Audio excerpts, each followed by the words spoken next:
ready to go? Good evening, everyone, and welcome to this week's edition of the Look Finance SEQFC review show. I'm Darren Lutton, one of the admins on the Facebook page. We are an awesome foursome tonight. Tonight, I've got Lliam Parslow. Lliam, the pride have had a win. Good evening. Yes, mate. Very, very proud. Very, very proud of the boys. Get in, boys. Good stuff. Tony Jorkis, where are you? Where did you go on the weekend? Well, I don't know. I'm trying to work out whether I'm in Brisbane and Brisbane is part of Queensland. We'll come to that in just a moment. And Joey, where were you? Joey Lee, where were you refereeing on the weekend? I was lucky enough to be out at South United on Saturday and then out at Goodwin Park at Olympic for the Sunday game. Ooh, so you'll some interesting results there. So yeah, be looking forward to getting your thoughts on those games. All right, now before we kick things off, I just want to talk about the fact that the Look Finance grant that we had up and running has closed as of midnight last night. We've got a few applications there that we'll sort through, and we'll get in touch with the relevant people over the next few days. So thank you to everyone who helped promote that and maybe encouraged people to participate. Great stuff. All right, now let's get to the pressing issue of the moment. I've been having a look on social media. I'm seeing this thing about coronavirus. I don't know much about it. You know, guys, can you point me in the right direction? What's going on there? Joey, let's start with you. Let's get the official line first. The official line. I think the biggest coverage out of today is obviously the FFA's announcement, as well as the carry-on from the member bodies. So I think this is a pretty big cultural aspect. You have a look. It's not very often that you have people asked to stay away from games, and I know that's the thing at the moment. Obviously, only those who are necessary to be on match day and things like that to be there. And I think the example they mentioned, you know, if you've got a young child, you know, instead of having both the parents, it may just be a time to have one of them. So going to be pretty lonely towns getting about, pretty quiet, just mainly the players by the looks of it. And Tony, we saw a situation on the weekend where Football Brisbane actually went against the FFA directive and called off their games. And Sunshine Coast too, for that matter, as well. Oh, didn't know that. But why are we calling games off? We don't get 500 people to a whole round, let alone to a game. Seriously. Yeah, I think... I'm sure a lot of the crowd figures would have come in at 499. So, Tony, you disagree with the decision? When was the last time we had 500 people at a game? And I've been to a few, and I haven't seen 500 at any. I disagree. I mean, if we're either going to, if Football Queensland call theirs off, we're all off. If Football Brisbane, we've got to work together. You can't. We're playing in the same city, so why are we calling half off, half on?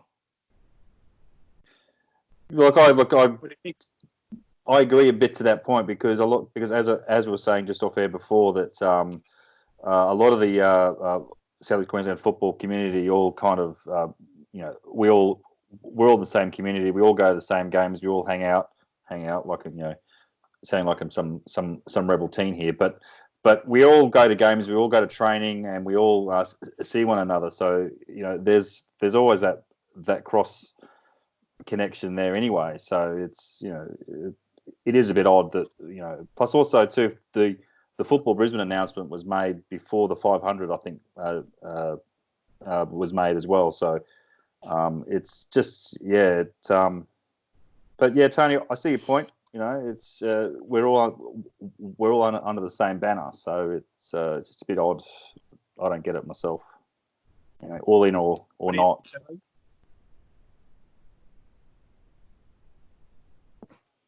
Joey, do you think it was a good call? For a football aspect, you know, I always love getting out. Every weekend's part of getting out there involved, whether I'm on games or not. But I mean, the big picture and the hard thing at hand is, you know, you're not sure who amongst us may be affected, or, you know, you're never sure what's happened over the time. You know, obviously they're trying to do the cultural thing and be proactive and try to make sure football goes on this year because we're only in early times. But, you know, there's plenty more to it. But for me, I'll probably be trying to watch as many live streams as possible now instead of getting out. Yeah, and look, my 2 cents on this is, I mean, I was at Cornubia Park on Saturday. I chatted to someone who had been in Sydney during the week, someone who'd been in Melbourne during the week. The people just do so much travelling these days, and it's these are people that I wouldn't have expected to have done so, but we're just so mobile these days, and so anything that we can do to slow down the spread of this virus so that the healthcare can stay on top of things, I think is a good thing. So I'm going to respectfully disagree with you, Tony, but I totally take your point. We just got to play games. We've got to get through these games. So I think it's probably anything that we can... I think it's probably how many worth spare weekends have we got? How many what, Sad? How many free weekends have we got between now and the end of the season? 1 a month? I'm not too sure on that. What do you... Joey probably...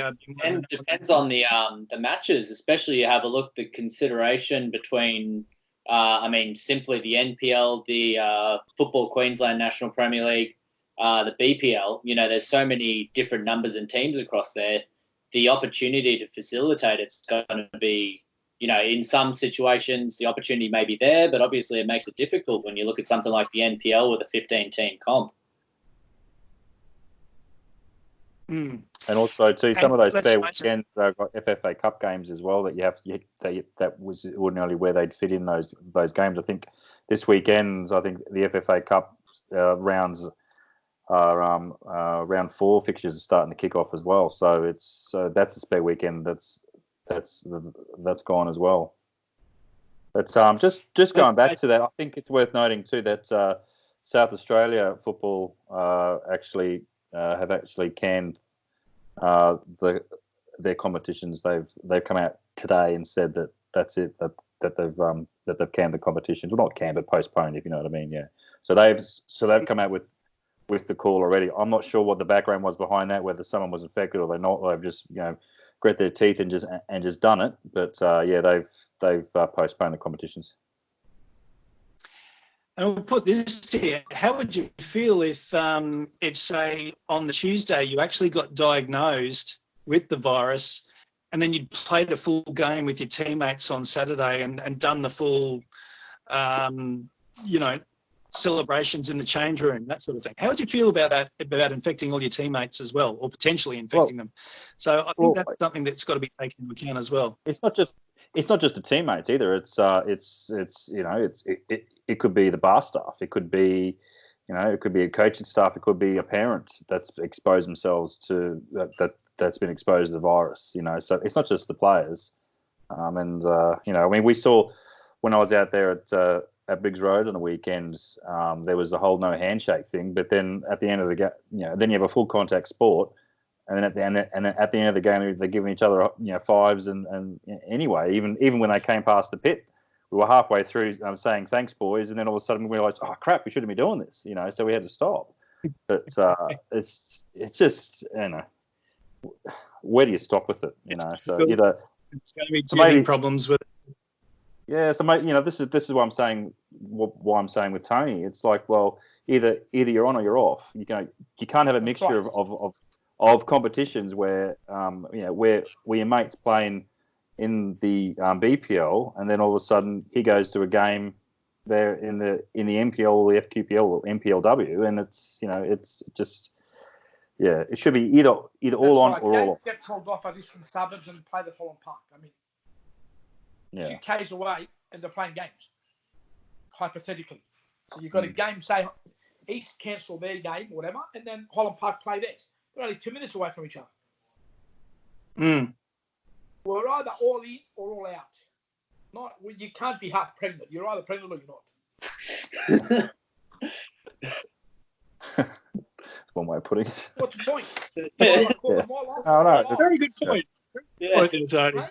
Anyway, let's through some of the game, run through some of the results over the weekend. Let's start with the NPL. The massive result from the weekend, especially when I'm going to throw this one at you, Tony, especially the fact that we saw Moreton Bay the week before against Olympic, They went down 4-0. They then come out, go down the coast and get a 1-1 draw with the Gold Coast Knights. Well, were the Knights switched on? I don't know. I watched Moreton Bay twice last week, and they copped 8 goals. I thought they were going to get hammered, but obviously, whether Gold Coast took them lightly or they've come out of all guns blazing, they caught the point. Good luck to them. Yeah, incredible result for Royce. It's good for the comp. Yeah, I think yes, indeed. Gold Coast Knights got a red card in that game as well. I see. So, so they were down a player. Just looking, they were. Well, it says on the app I'm looking at 57th minute, I think, by look or something. So yeah, so there's some of that second half there. They were down a player too. So that wouldn't have helped their cause. Oh look, it's good for the comp. Otherwise, they'd be running away with it. Yeah, absolutely. Yeah, exactly. Yeah. Yep, agree. All right, and Olympic then followed up their 4-0 victory with a 2-2 draw against Brisbane Raw Youth. What do you think of that one? Bit shocked actually because Raw got 2 late goals with that. So it's like, one was a penalty, and it's like as if they shut off a bit towards the end. They're thinking that they were 2 ahead, which is unlike Olympic. So yeah, it's odd, very odd, but good on Raw for getting up, I suppose. Yeah, that's, again, just another solid result there from Raw Youth. So they're going to be sleepers this season. They're a real team to watch. The other result was Redlands United getting a 2-1 victory away at Heath Park against Eastern Suburbs. There's another result you couldn't pick. East beat Brisbane City last week. Mm-hmm. And then get beat by Redlands. Yeah, Redlands needed it desperately. They had to pull something out. They've had a shocking start to the season. Some big losses there. They kind of came good last week, but they and away from home as well, which is important. So they certainly dug deep there with something and got a desperate needed result because they were after some confidence. They had to get something out of a game soon, and it was good to see them get some points there. For sure. Let's move on to the NPLW, and the match that I was at on the weekend was Logan Lightning 3, Lions FC 5. Amazing game, but I'll tell you what, I was given a tour of the Logan facility pre-game. They are set up now. The Cornubia Park, that's really nice facility there. Joey, have you been there yet? No, I haven't. I was going to ask you a few questions because I know the construction had started end of last year and it was a bit here and there trying to get through some of the rooms. And I mean, compared to where it was maybe a decade ago, and I know, Tony, you'd probably remember some of those games. I'd really like to see, especially here and that. It's positive for the area. Myself being from Logan, it's always good to hear the infrastructure being invested in. Yeah, so the deck's now probably 40% bigger than it was. The old change rooms have just been shoved to the side, and they're now the away change rooms. There's an underneath section now where the home teams can get set up. The bar is now bigger. Over on the other side, they have their own club room, and a few little office spaces and storage out the back. So unfortunately, I didn't see the ref rooms. That's the one thing that I did miss, Joey. But mate, I'm sure there's a spa there. I'm sure you'll get looked after. All I ask for is an upgrade from the past and maybe some walls around the toilet. It's a bit awkward locking eye contact during that. Anyway. An underground tunnel to get them out. As long as there's toilet paper, Joey. As long as there's toilet paper. Yeah, it's a struggle at the moment, I think. Hot commodity. Yeah. Look, that game was a real litmus test for Logan, who were top of the table going into the game. Lions are the benchmark of the competition. And Logan came just a little bit short. They showed a lot of fight. They came back from a goal down 3 times before Lions got ahead. Lions deserved the win, and Logan, promising signs. They're not quite there yet. Having said that, Nick Croydon did intimate in the post-game interview that he's got a player from the United States who's a former national under-17 rep. She's been ready to go for the past 4 weeks, that just waiting on FFA clearance, or is it FIFA clearance, for her to be able to play in the country, and then they'll unleash her in the midfield. And it's going to be exciting to see what she can bring to the competition. All right, the other results. Mitchelton had a 7-2 win over South West Queensland Thunder. The big result, Gold Coast United 2, Capalaba 0. This is now a 3-way competition top. Capalaba would have gone into that game as slight favourites. I've sort of pinned Gold Coast United beneath. That's a massive win for them. So, unfortunately, I didn't get to speak to Hanno today to get his thoughts on the game. But great result for Gold Coast United. They're playing Lions in a couple of weeks, so look out for that one. It should be huge. And South United 2, QAS 2. So, fair result there. All right, now let's go to the QPL. Joey, you said that you were at which game was it? The South Logan home on Saturday night. Right. Tell us all. Honestly, it was a good game of football for myself. They didn't really need me there. I think it took about 90 minutes before myself really having to do anything, and that was only a necessity. But between the two clubs, some really promising football. Obviously, Logan Home got up in the end, but I'd heard things about South United not being as strong as they were. But I think it was a pretty even contest, and over time, I know there was a unfortunate slip up for the poor South United goalkeeper who had a pretty good game outside of that. But pretty overall, really good positive game of football. Both teams trying to play a good brand of football, which, for myself, as I said, if I don't get involved, it's fantastic for everyone. Really, really good out there, really enjoyable. I know, we talk about the Corona stuff, but I'm pretty sure by the end of it, everyone had forgotten about it. And I think it was a good little night for everyone just to get out there and enjoy football. Okay. I want to sort of press you further, Joey, but I'm not sure what you're allowed to say. You're not really in a position to rate teams and rank them according to how you see them, are you? Oh, of course not. Being a neutral, but we all do the technical aspects of it, and we all do our homework on clubs and teams. But I think, especially at the moment, the FQPL being a bit disjointed in terms of some fixtures and things like that. I think obviously it's, not getting as much attention as the NPL, but I think it's going to be pretty well balanced this year, and both these clubs pretty, as I said, good brand of football and a bit more excitement from some of the other teams you wouldn't have expected to be sitting where they're sitting. Of course. All right, so that was a 2-0 win to Logan. Liam, let's unleash you. Western Pride 5, Rochdale Rovers 2. Yes. Well, we all know that last weekend up in Toowoomba we had a 5-0 loss to Thunder. Now, it was the boys went out the races last week, so it was really, really positive to see the guys lift their heads this past weekend and get up with a win over Rochdale 5-2. There was two very quick fire goals within the first probably 5 or 6 minutes by I can't pronounce his surname because it's Japanese, but Ryu number 16. He was amazing. He was credited with a hat trick.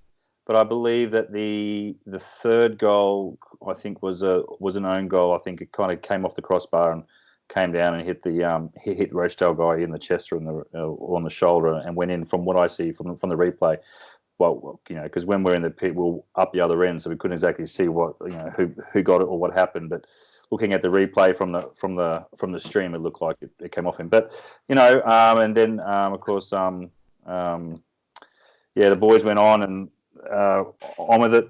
Rochedale got one back just before half time.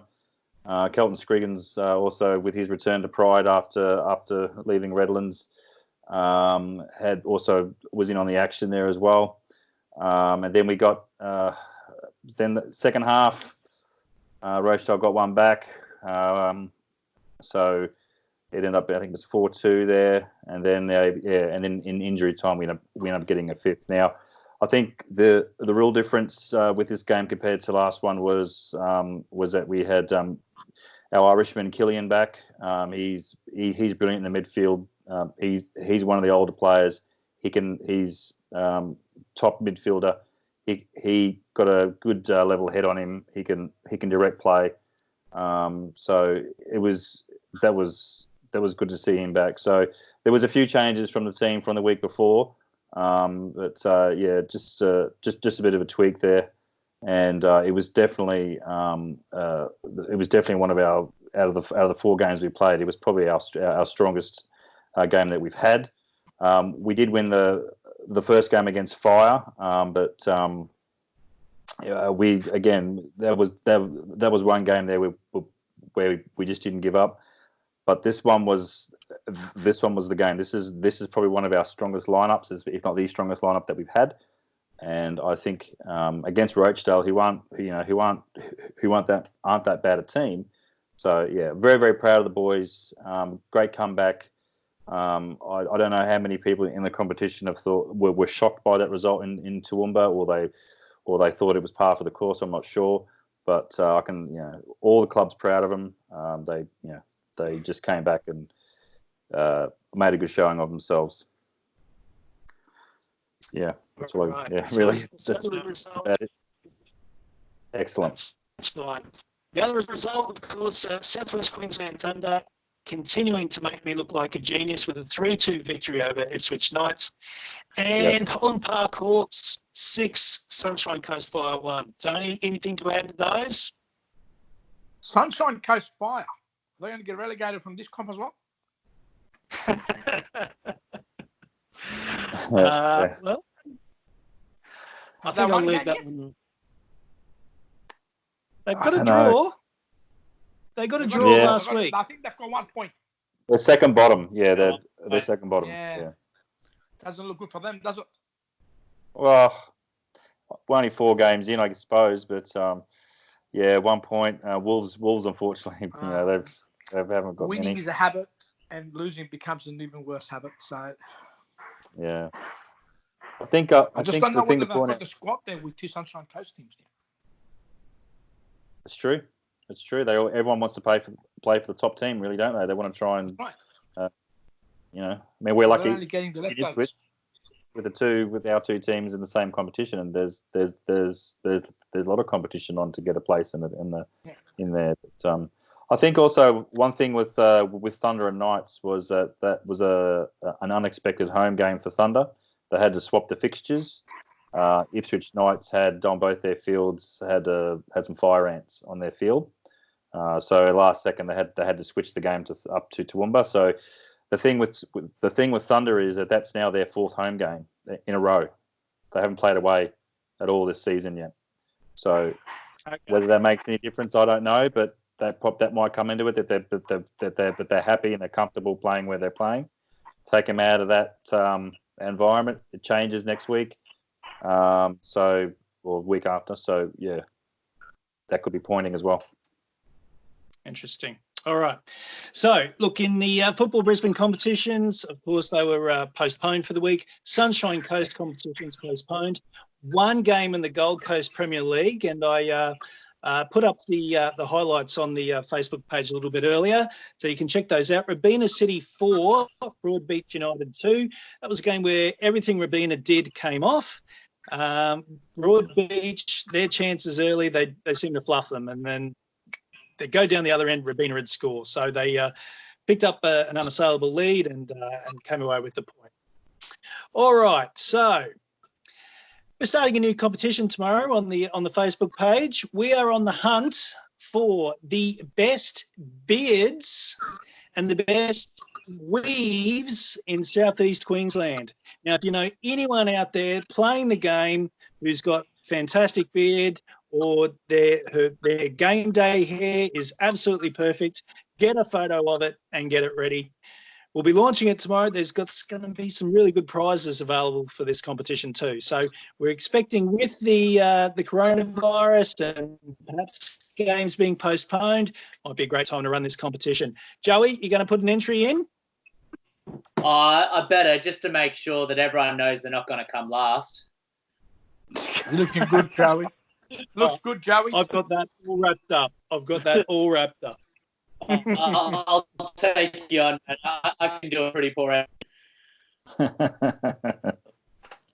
Best mo there, Tony. I've had that since I was 4. I doubt it. We won't talk about the back end, though, will we, mate? I'm Greek, you know. You start early. Oh, dear. It's funny.